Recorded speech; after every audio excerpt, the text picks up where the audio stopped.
আল্লাহ পাক রব্বুল আলামিন ডাক দিয়ে বলেন, ও ফেরেশতারা বুদ্ধিমানদের পরিচয় নাও, ও ফেরেশতারা বুদ্ধিমানদের পরিচয় গ্রহণ করো।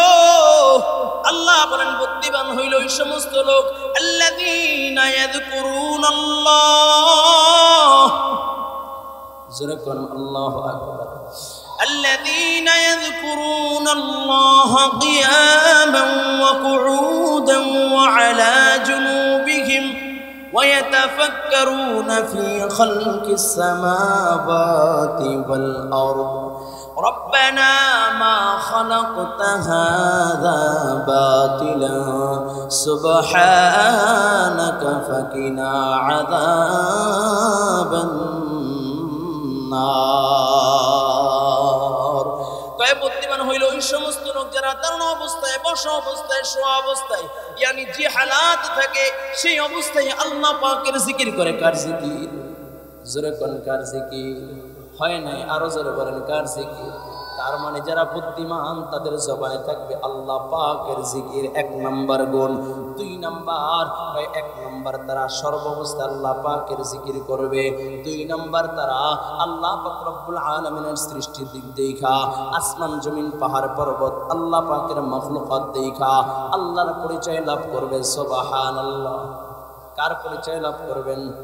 1 নাম্বার আল্লাহ পাকের জিকির, 2 নাম্বার আল্লাহ পাককে পাওয়ার ফিকির, 3 নাম্বার যারা গভীর রাত্রে উঠে বলবে রব্বানা সরিফ আন্না আযাব জাহান্নাম ইন্না আযাবাহা কানা গরামা।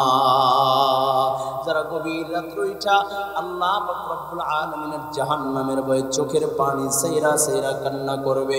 ও যুবক ভাই, কেমনে বুঝাইলে বুঝবেন রে বাবা? এই 3টা গুণ যার ভিতরে আসবে আল্লাহ পাক রব্বুল আলামিন তাকে আল্লাহ পাক রব্বুল বুদ্ধিমান বইলা ঘোষণা করে দিয়েছে। সুবহানাল্লাহ। এজন্য বুদ্ধিমান হইতে চাইতে ইনশাআল্লাহ। কে কে চান? আল্লাহু আকবার। আরো জোরে আল্লাহু আকবার। আল্লাহ কবুল করেন, আল্লাহ আমাদের সকলকে বুদ্ধিমান হিসেবে কবুল করুন, বলুন আমিন। তাহলে কয়টা গুণ? 1 নাম্বার কার জিকির? জোরে বলেন কার জিকির? নাকি চরমনের জিকির, মাঝভান্ডারের জিকির, আটরশির জিকির? জিকির কার হবে? আরো জোরে বলেন কার হবে?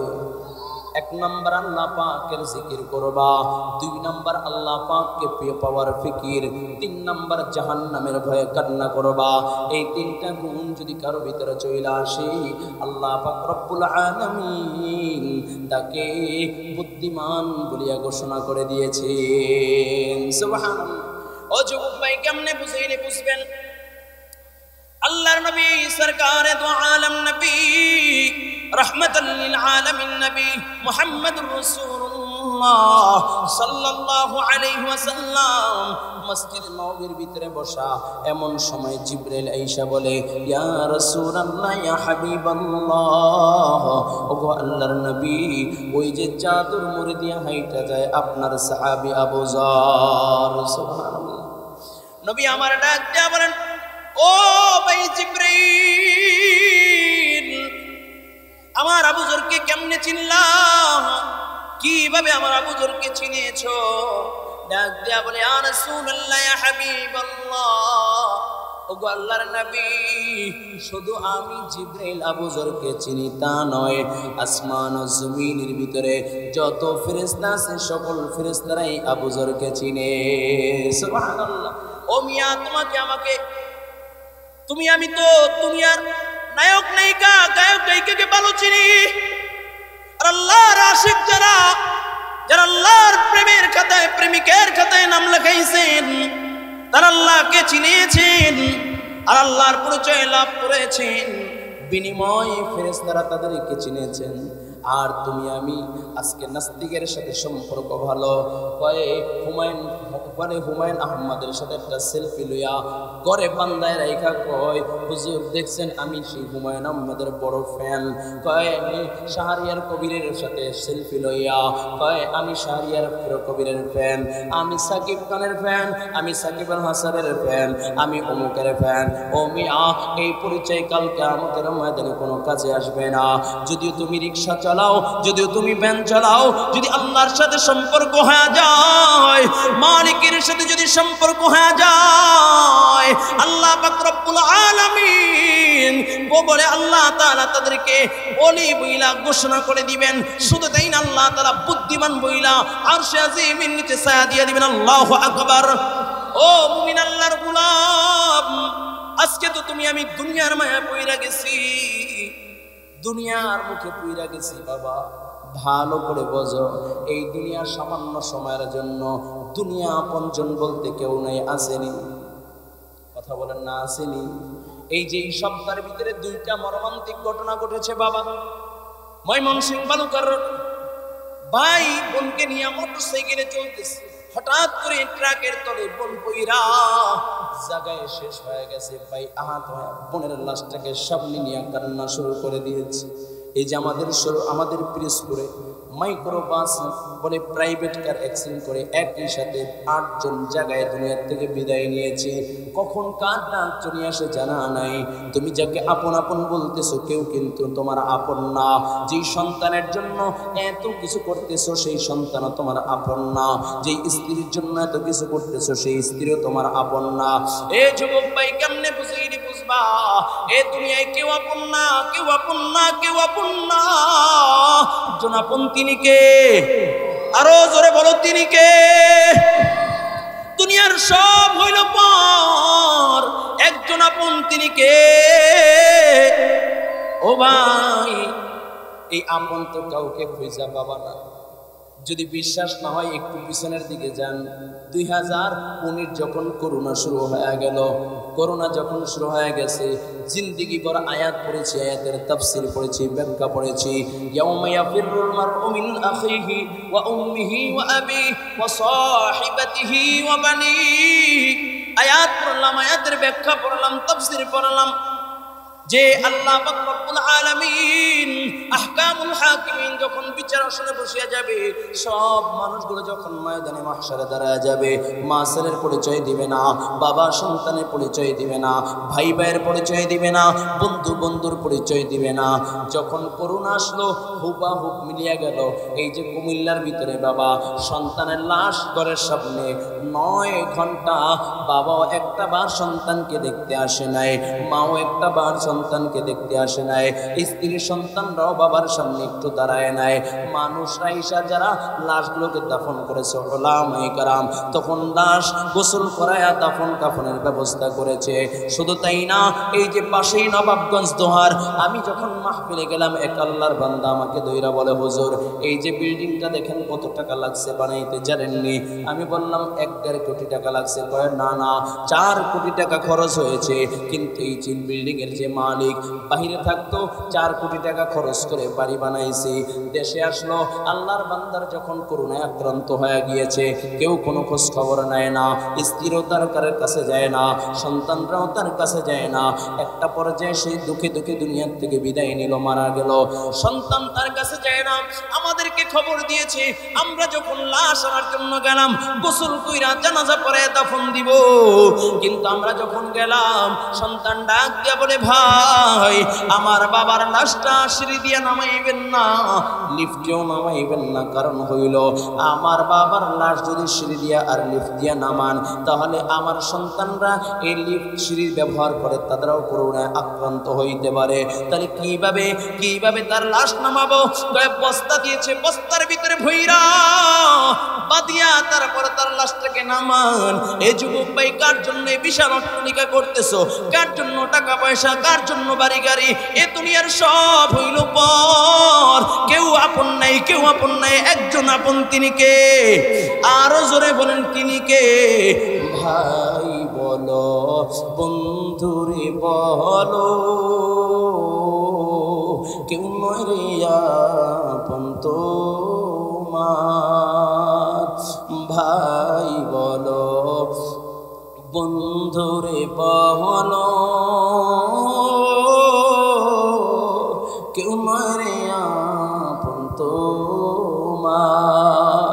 দিন 2 4 কে দেখে হো, দিন 2 4 কে দেখে হো, রাখবে না মাঝে খোঁজ খবর তুমি কারলা গিয়া করলা রে সুখের ঘর পাগল মন আমার তুমি কারলা গিয়া করলা রে বাড়ি ঘর টাকা পয়সা বাড়ি গাড়ি ক্ষমতারি বাহাদুরি টাকা পয়সা বাড়ি গাড়ি ক্ষমতারি বাহাদুরি সব আয়োজন যাবে বৃথা সব আয়োজন যাবে বৃথা শেষ ঠিকানা মাটির ঘর তুমি কারলা গিয়া করলা রে সুখের ঘর পাগল মন আমার তুমি কারলা গিয়া করলা রে বাড়ি ঘর। এরে মুমিন আল্লাহর গোলাম, এ দুনিয়া আপন বলতে কেউ নাই, কেউ নাই, একজন তিনি কে? আরো জোরে মুমিনের আওয়াজে বলো তিনি কে? ওই মালিকের সাথে সম্পর্ক করার দরকার আছে কি নাই?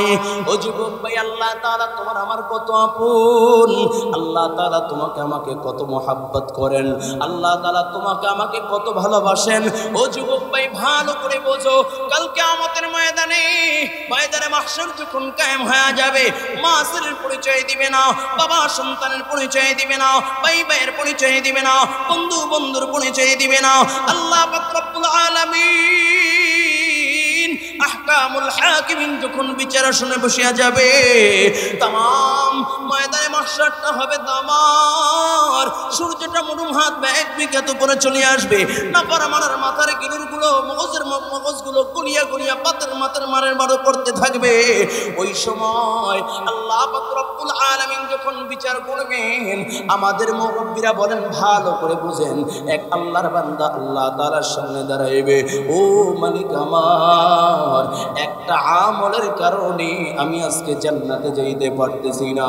আল্লাহ পাক রব্বুল আলামিন বলবে, বান্দা যাও যাও, আমি একটু সুযোগ দিলাম, ময়দানে মাহশরে তোমার কত বন্ধু আছে, তোমার মা আছে, তোমার বাবা আছে, তোমার আত্মীয় স্বজন বন্ধু বান্ধব আছে, যাও যাও তাদের কাছ থেকে তুমি একটা আমল যদি নিয়ে আসতে পারো, একটা নেকির ব্যবস্থা করতে পারো, তাহলে আমি তোমাকে, ওরে আল্লাহর গোলাম, ওরে মুমিন, কেমনে বুঝাইলে বুঝবা?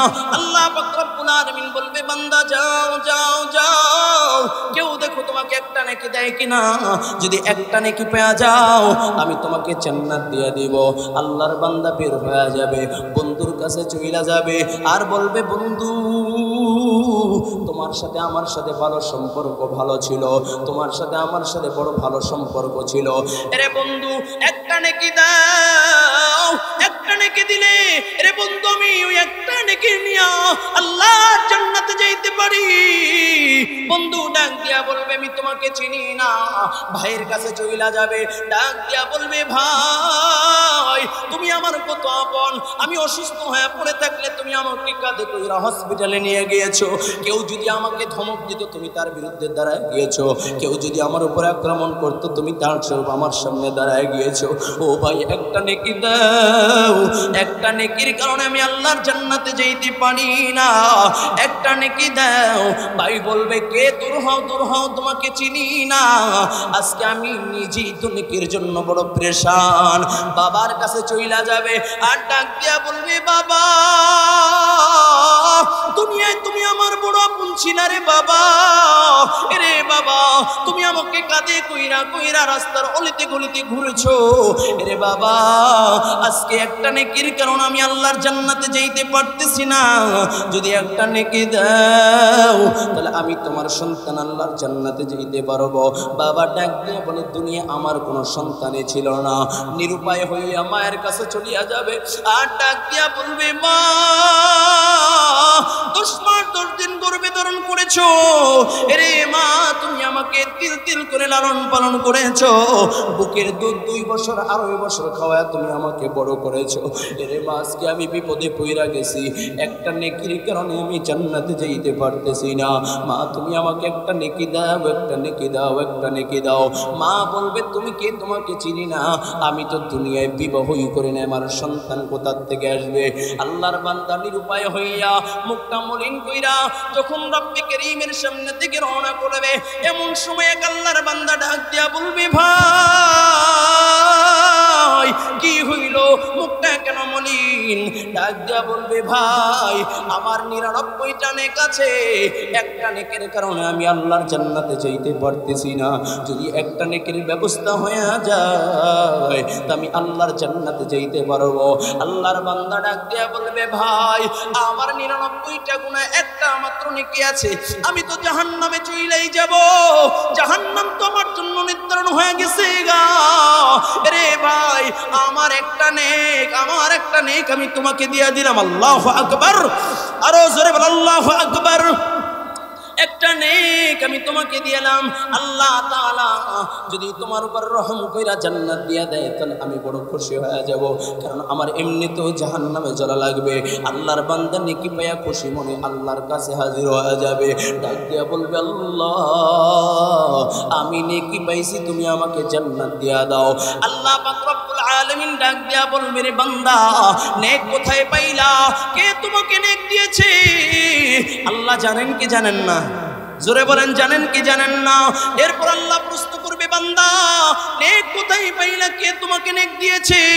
ডাক দিয়া বলবে আল্লাহ অমুক ব্যক্তি আমাকে নেক দিয়েছে।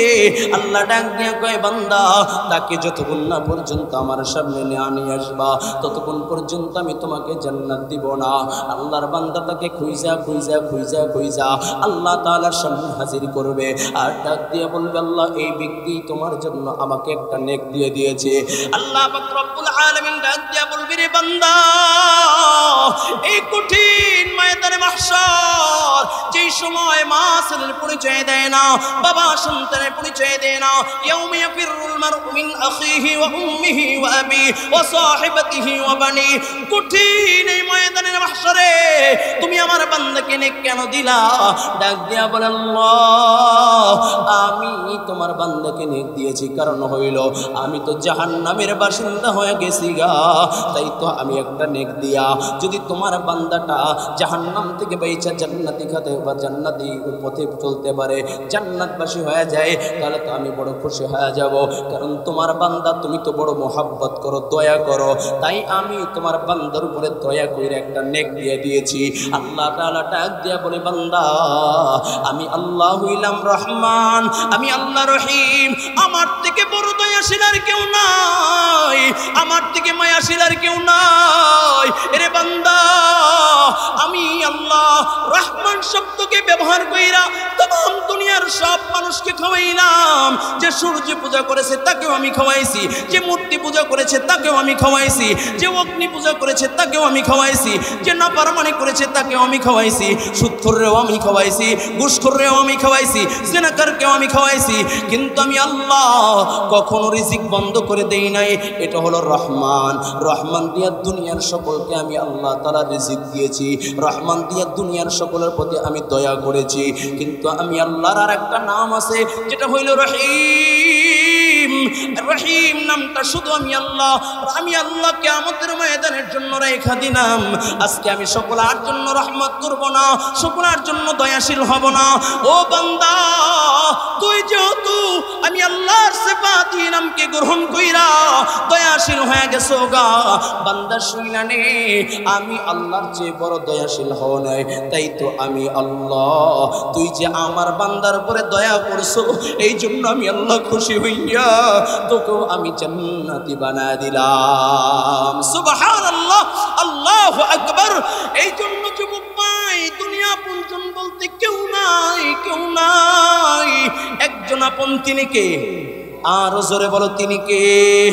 আওয়াজ করে মুমিনের আওয়াজে বলো তিনি কে?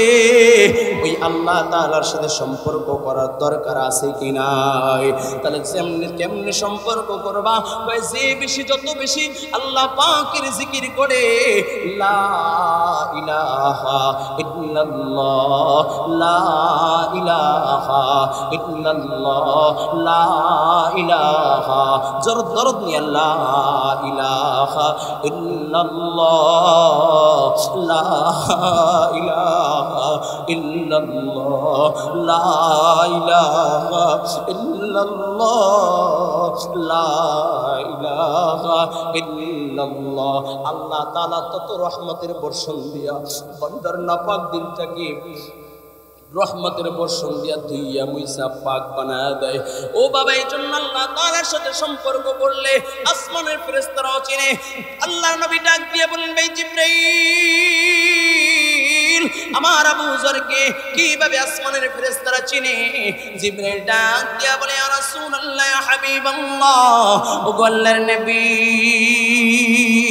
শুধু আসমানের ফেরেশতারা চিনে তা নয়, স্বয়ং আল্লাহ তাআলা আবু যরের আলোচনা নিজে ফেরেশতাদের মাঝে করেন। সুবহানাল্লাহ। স্বয়ং আল্লাহ তাআলা আবু যরের আলোচনা করেন।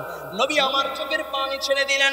নবী ডাক দিয়ে বলেন, ভাই জিবরাইল, বুঝলাম আল্লাহ তাআলা ফেরেশতাদের মাঝে আমার আবু যরের আলোচনা করেন, তবে কি গুণ, যেই গুণের কারণে আমার আবু যরের আলোচনা আল্লাহ তাআলা ফেরেশতাদের মাঝে করে? ও জিবরাইল, একটু বলো আমার আবু যরের গুণগুলো বলো। জিবরাইল বলে, ইয়া রাসূলুল্লাহ, ইয়া হাবিবাল্লাহ, ও আল্লাহর নবী, দুইটা গুণ আবু যরের, দুইটা গুণ, যেই দুইটা গুণের কারণে আসমান ও জমিনের ফেরেশতারা আবু যরকে চিনে। সুবহানাল্লাহ। শুনবেন, আলোচনা শুনবেন ইনশাআল্লাহ। তবে এই মজমায় এই দুইটা গুণের কথা বলবো আমলের নিয়তে। কে কে আমল করবেন? দুইটা হাত জাগায়া দেন। করবেন তো ইনশাআল্লাহ? আমল করবেন তো ইনশাআল্লাহ? কয়টা গুণ? আরো জোরে বলেন, কয়টা? দুইটা গুণ। এক নম্বর, জিবরাইল বলেন, ও আল্লাহর নবী, আবু যরের এক নম্বর গুণ, আবু যরের এক নম্বর গুণ লিকাসরাতে সূরাতুল ইখলাস। আবু যর গিফারি বেশি বেশি সূরা ইখলাস তেলাওয়াত করেন। সুবহানাল্লাহ। সূরা ইখলাস পড়েননি?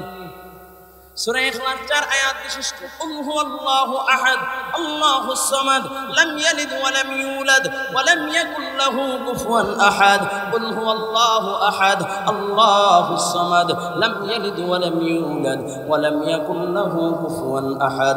কুল হুয়াল্লাহু আহাদ, আল্লাহুস সামাদ, লাম ইয়ালিদ ওয়া লাম ইউলাদ ওয়া লাম ইয়াকুল লাহু কুফুয়ান আহাদ। এই যে জবান নারায়ণরা তিনবার সূরা ইখলাস তেলাওয়াত করেছেন, আল্লাহ পাক রব্বুল আলামিন আমল নামায় এক খতম কোরআনুল কারীমের সওয়াব লেখা দিয়েছে। সুবহানাল্লাহ। বেশি জোরে আওয়াজ হয়ে গেল না? আরেকটু আস্তে বল সুবহানাল্লাহ, আরেকটু আস্তে। আমার গ্যান্ডেরিয়ার মানুষকে আস্তে বললে জোরে হয়, আরেকটু আস্তে। ভলিউম কমে গেছে, একটু আস্তে বলেন না সুবহানাল্লাহ। একটু জোরে বলেন তো দেখি সুবহানাল্লাহ। আমি আসলে তাই না, সূরা ইখলাসের কত দাম জানেন? কোন ব্যক্তি তার হায়াতের জিন্দেগিতে 1,25,000 বার সূরা ইখলাস তেলাওয়াত করে, তাহলে আল্লাহ পাক রব্বুল আলামিন তার এই সিনাকে জাহান্নামের আগুন দিয়া পোড়াইবেন না। সুবহানাল্লাহ। আরো জোরে, আস্তে নয়, জোরে কোন সুবহানাল্লাহ। কি সূরা ইখলাস তেলাওয়াত করবেন ইনশাআল্লাহ। শুধু তাই না, সূরা ইখলাস এমন একটা সূরা, কোরআনুল কারীমের ভিতরে যত আয়াত আছে, যত সূরা আছে, সবগুলো সূরা হলো অন্য আলোচনা। ওই সূরার ভিতরে আদম সফিউল্লাহর আলোচনা আছে, ওই সূরার ভিতরে শীশা আলাইহিস সালাতু ওয়াস সালামের আলোচনা আছে, ইব্রাহিম খলিলুল্লাহর আলোচনা আছে, মুসা কালিমুল্লাহর আলোচনা আছে, ঈসা রুহুল্লাহর আলোচনা আছে, সুদের আলোচনা আছে, ঘুষের আলোচনা আছে, হালালের আলোচনা আছে, হারামের আলোচনা আছে, বলে নামাজের আলোচনা আছে, আছে, রোজার আলোচনা আছে, জিকিরের আলোচনা আছে। বলে এইভাবে সব আয়াতে এরকম বিভিন্ন বিভিন্ন আলোচনা আছে, কিন্তু সূরা ইখলাস এমন একটা সূরা যেখানে শুধু আমার আল্লাহর আলোচনা, আর কারো আলোচনা নাই। সুবহানাল্লাহ।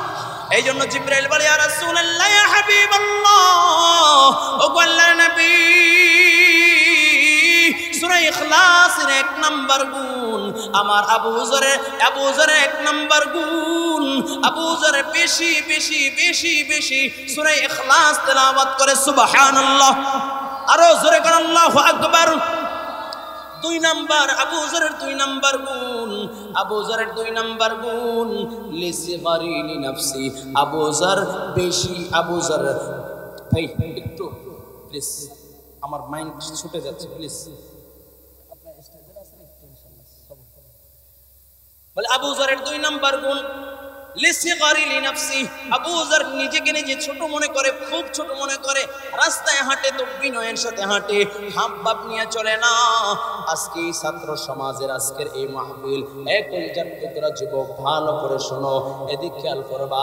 আল্লাহ কয়, ওয়া ইবাদুর রাহমানিল্লাযীনা ইয়ামশুনা আলাল আরদি হাওনা ওয়া ইযা খাতাবাহুমুল জাহিলুনা ক্বালু সালামা ওয়াল্লাযীনা ইয়াবিতুনা লিরাব্বিহিম সুজদান ওয়া কিয়ামা। এ যুবক ভাইরা ভালো করে শোনো, এ কলেজের টুকরো যুবক এদিকে তাকাও। আল্লাহ বলেন, ওয়া ইবাদুর রাহমানিল্লাযীনা ইয়ামশুনা আলাল আরদি হাওনা। আল্লাহ কয়, আমি আল্লাহর গোলাম যদি হইতে চাও, আমি রহমানের গোলামের খাতায় যদি নাম লেখাইতে চাও, আমি আল্লাহর মাহবুব যদি হইতে চাও, আমি আল্লাহর প্রিয় হইয়া যদি দুনিয়া থেকে বিদায় নিতে চাও, 1 নাম্বার ওয়া ইবাদুর রাহমানিল্লাযীনা ইয়ামশুনা আলাল আরদি হাওনা। তারা জমিনের ভিতরে চলবে, বিনয়ের সাথে নম্রতা প্রদর্শন করে চলবে। সুবহানাল্লাহ। আজকাল আমাদের যুবক যারা আছি, রক্ত বড় গরম, মোটরসাইকেল নিয়ে আশাটের গুদাম খুইলা, এরপরে পিকআপ দিয়া কে মুরব্বি, কে বাবা, কে চাচা, কে অমুক দেখার সুযোগ নাই। বলে আমি আমার রক্ত গরম, ঠিক কিনা জোরে কর। কয় না না, এই হাব ভাব ছুঁইটা দিতে হবে, এই হাব ভাব পাতন বাদ করতে হবে। 1 নাম্বার আল্লাহর পছন্দের হইতে চাও তো বিনয়ী হইয়া যাও, ঠিক কিনা জোরে বলেন। 1 নাম্বার বিনয় হইতে হবে। হাব ভাব নিয়ে অহংকার নিয়ে চললে চলবে না। 2 নাম্বার ওয়া ইযা খাতাবাহুমুল জাহিলুনা ক্বালু সালামা। সুবহানাল্লাহ কোন, আরো জোরে কোন সুবহানাল্লাহ। ওয়া ইযা খাতাবাহুমুল জাহিলুনা ক্বালু সালামা। আল্লাহর প্রিয় বান্দা যারা, রহমানের গোলামের খাতায় যারা নাম লেখাইবে, তাদের 2 নাম্বার গুণ হইল, তাদেরকে যদি কেউ গালি দেয়, মারধর করে, গালির জবাব গালি দিয়ে দিবে না, মায়ের জবাব মার দিয়ে দিবে না, তাদের জন্য শান্তির দোয়া করবে। সুবহানাল্লাহ। এটা হলো আমার নবীর গুণ, আর এই গুণটাকে বলা হয় খুলুকে আযীম। আমার নবীকে আঘাত করছে, নবী আমার হাতটা ধরে বাবা চুমু দেয়, ব্যথা পাইছে, এটা হলো আমার নবীর গুণ। সুবহানাল্লাহ কোন হয় নাই, আরো জোরে কোন সুবহানাল্লাহ। ওয়া ইযা খাতাবাহুম জাহিলুনা ক্বালু সালামা। আল্লাহু আকবার। তবে হ্যাঁ, সব জায়গায় নরম করলে চলবে না। ভাই আমাকে মারো, আমাকে কাটো, আমাকে গালি দাও, পাল্টা জবাব দিব না, বরঞ্চ তোমার জন্য আমি শান্তির দোয়া করব। তবে হ্যাঁ, যদি আমার নবীকে কেউ গালি দেয়, আমার নবীর বিরুদ্ধে চরণ কেউ করে, আমার আল্লাহকে নিয়ে কটূক্তি করে, তখন মুসলমান ঘরে বসে থাকতে পারে না, ঠিক কিনা জোরে বলেন। আওয়াজটা হয় না, ঠিক কিনা? তাই আমাকে মারো, আমাকে কাটো, আমাকে গালি দাও, জবাব দিব না। আল্লাহর কসম করে বলি, আমার নবীকে কেউ যদি আঘাত করে, আমার নবীকে নিয়ে ব্যঙ্গ করে, আমার নবীর চরিত্র নিয়ে কথা বলে, মুসলমান ঘরে বসে থাকতে পারে না, ঠিক কিনা? শাপলা চত্বরে একত্রিত হয়েছিল, নবীর ব্যঙ্গ করেছে এই জন্য, ঠিক কিনা জোরে বলে। এর পুনরায় আবার স্বাধীন হয়েছে, 24-এর স্বাধীনতা পেয়েছি ছাত্র সমাজের রক্তের বিনিময়ে, এদেশের তৌহিদ মুসলমানদের রক্তের বিনিময়ে স্বৈরাচার মুক্ত বাংলাদেশ হয়েছে। আমরা বিগত দিনে দেখেছি আমার নবীর জন্য, নবীর প্রেম বুকে নিয়া নবীর আশিকরা জীবন দেয়, নবীর আশিকরা আমরা জীবন দিতে রাজি। আবার যদি কেউ 92 মুসলমানের দেশে আমার নবীকে নিয়ে কটূক্তি করে, আমার নবীকে নিয়ে ব্যঙ্গ করে, আমার নবীর ইজ্জতের উপর আঘাত করে, এ মুসলমান উলামায়ে কিরাম যদি ডাক দেয় বুকের তাজ রক্ত দেওয়ার জন্য, নবীর জন্য জীবন দিতে কে কে রাজি আছে? আল্লাহু আকবার। তৈরি আছে ইনশাআল্লাহ? এটা হলো নবীর প্রেম, নবীর প্রেম। আমাকে মারবা গালি দিব না, আমাকে গালি দিবা তোমাকে জবাব দিব না, আমাকে মারবা পাল্টা জবাব দিব না। আল্লাহর কসম করে বলি, নবীর বিরুদ্ধে কথা বলবে তাকে ছেড়ে দিব না। ঠিক কিনা জোরে বলেন? এটা আমার কথা না, ভালো করে বুঝবেন। আল্লাহ পাক রব্বুল আলামিনের হুকুমে নবী যখন 40 বছরে নবুয়তি পেলেন, আল্লাহ তাআলার হুকুমে যখন আল্লাহ তাআলা বললেন পয়গম্বর এখন দাওয়াতি কাজ শুরু করে দেন, নবী আমার সব মক্কাবাসীকে ডাক দিলেন। নবী আমার ডাইকা বলেন, ও মক্কাবাসী, আমি যদি তোমাদেরকে বলি পাহাড়ের পিছন থেকে দুশমন আসতেছে, তোমরা কি আমার কথা মানবা? কয় হ্যাঁ, কেনই বা মানবো না? তুমি হইলা আল আমিন, তুমি হইলা সাদিক, তুমি হইলা আমানতদার, তুমি হইলা বিশ্বাসী। তোমার মতো আমানতদার কেউ নাই, তোমার মতো সত্যবাদী আর কেউ নাই। আমরা কেন তোমার কথা বিশ্বাস করব না? আমরা অবশ্যই তোমার কথা বিশ্বাস করব। আল্লাহর নবী কয় এর থেকে বড় বিপদ তোমাদের সামনে, ওই যে লাত উজ্জার তোমরা পূজা করো, যে লাত উজ্জার গোলামি করো, এই লাত উজ্জা কোনোদিন সফলতা পৌঁছাইতে পারে না, আল্লাহ তাআলার জান্নাতে নিতে পারবে না। যদি সফলতায় পৌঁছতে চাও, আল্লাহর জান্নাতে যেতে চাও, এক বাক্যে সকলে পড়ে নাও, কুলু লা ইলাহা ইল্লাল্লাহ তুফলিহুন। তাহলে পড়ে নাও লা ইলাহা ইল্লাল্লাহ, তাহলে তোমরা কামিয়াব, তাহলে তোমরা কামিয়াব। নিজের আপন চাচা দাঁড়ায় গেছে, ভাই ভাতিজা মুহাম্মদ, এই জন্যই কি তুমি আমাদেরকে একত্রিত করেছো? আল্লাহর নবী কয় চাচা, হ্যাঁ হ্যাঁ তাওহীদের দাওয়াত দিলাম। কয় ও ভাতিজা, তাব্বান লাকা, যদি এই জন্যই তুমি আমাদেরকে জমা করে থাকো, একত্রিত করে থাকো, তাহলে শুনে নাও, তোমার হাত দুলাই দূষিত হোক, তুমি ধ্বংস হয়ে যাও। আল্লাহর নবীর চোখ দিয়ে অশ্রু ঝরতেছে। নবী আমার কান্না শুরু করে দিলেন, নবী আমার কান্না শুরু করে দিলেন। নবী কান্না করলে আল্লাহ সহ্য করতে পারে না। আল্লাহ ডাক দিয়া কয়, হাবিব আমার, আপনি কান্না কইরেন না, আপনি কান্না করলে আমি আল্লাহ সহ্য করতে পারি না। আল্লাহ তাআলা এখন নবীকে সান্ত্বনা দিচ্ছেন, ও নবী, কে বলেছে আপনি ধ্বংস হইবেন? আপনি নিয়ামতওয়ালা, আপনি আখলাকওয়ালা, আপনাকে আমি খুলুকে আযীম দিয়েছি, আপনাকে আমি নিয়ামত দিয়েছি, আপনি পাগল নন, আপনি হইলেন আখলাকওয়ালা। নুন ওয়াল কলমি ওয়া মা ইয়াসতুরুন ওয়া মা আনতা বিনিআমাতি রাব্বিকা বিমাজনুন। চিল্লায় কোন আল্লাহু আকবার, আর জোরে কোন আল্লাহু আকবার। আল্লাহ তাআলা ডাক দিয়ে বলে, বন্ধু, কে বলেছে আপনি পাগল? কে বলেছে আপনি ধ্বংস হবেন? না না না, আপনি ধ্বংস হইবেন না। আপনি হইলেন নিয়ামতওয়ালা, আপনি হইলেন আখলাকওয়ালা। আমি আল্লাহ আপনাকে খুলুকে আযীম দিয়েছি, আপনি ধ্বংস হইবেন না। তবে বন্ধু শুনেন, এখন আল্লাহ সান্ত্বনা দিচ্ছে, ও বন্ধু, নাফরমানেরা, আমি আল্লাহ ওদেরকে সৃষ্টি করেছি, আমি আল্লাহ আসমান বানাইলাম, আমি আল্লাহ জমিন বানাইলাম, আমি আল্লাহ পাহাড় পর্বত চন্দ্র সূর্য বানাইলাম, কিন্তু নাফরমানে আমাকে মানে নাই, নাফরমানে মূর্তির পূজা করেছে, নাফরমানে আমি আল্লাহর নাফরমানি করেছে, তাওহীদ গ্রহণ করে নাই। আমি আল্লাহ সব সহ্য করতে পেরেছি, আমি আল্লাহ ওদেরকে আযাব দেই নাই, আমি আল্লাহ ওদেরকে ধ্বংস করে দেই নাই। কিন্তু বন্ধু, যে আপনাকে কষ্ট দিয়েছে, যে আপনাকে আঘাত করেছে, আমি আল্লাহর সহ্য করতে পারি নাই। বন্ধু আপনি শুনেন, তাব্বাত ইয়াদা আবি লাহাবিন ওয়া তাব, মা আগনা আনহু মালুহু ওয়া মা কাসাব, সায়াসলা নারুন যাতা লাহাবিন ওয়া ইমরাআতুহু হাম্মালাতাল হাতাব। চিল্লায় কোন আল্লাহু আকবার। হয় নাই? আরো জোরে কোন আল্লাহু আকবার। আল্লাহ কয়, বন্ধু, আমি আল্লাহ সব সহ্য করতে পারি, কিন্তু আপনাকে কষ্ট দিলে সহ্য করতে পারি না। আমি আল্লাহ সহ্য করতে পারি না। যে আবু লাহাব আপনাকে ধ্বংসের কথা বলেছে, আমি আল্লাহকে ধ্বংস করে দিব, ওর নাম নেওয়ার মতো কেউ থাকবে না, ওর পরিবারকেও ধ্বংস করে দিব, ওর সম্পদকেও ধ্বংস করে দিব। আজকে দেখেন, আল্লাহর নবীর নাম নেওয়ার লোকের অভাব নাই, কিন্তু আবু লাহাবের নাম নেওয়ার মতো লোক খুঁজে পাওয়া যায় না। ঠিক কিনা জোরে বলেন? ও যুবক ভাই, ঠিক উলামায়ে কেরাম বলেন, আমাকে মারো, আমাকে কাটো, জবাব দিব না। কিন্তু আল্লাহর কসম করে বলি, কেউ যদি আল্লাহ ও আল্লাহর রাসূলকে নিয়ে কটূক্তি করে, আল্লাহ ও আল্লাহর রাসূলের দ্বীনকে নিয়ে কটূক্তি করে, আল্লাহ ও আল্লাহর রাসূলকে নিয়ে ব্যঙ্গ করে, আল্লাহর কসম একবার, আল্লাহর কসম দুইবার, আল্লাহর কসম তিনবার, বাংলার জমিনের মুসলমান তাকে ছেড়ে দিবে না। ঠিক কিনা যারা বলেন? তৈরি আছো তো ইনশাআল্লাহ? ওলামায়ে কেরাম যদি ডাক দেয় বুকের তাজা রক্ত দেওয়ার জন্য কে কে রাজি আছে? দুইটা হাত আমার আল্লাহকে দেখা দাও। নারায়ে তাকবীর।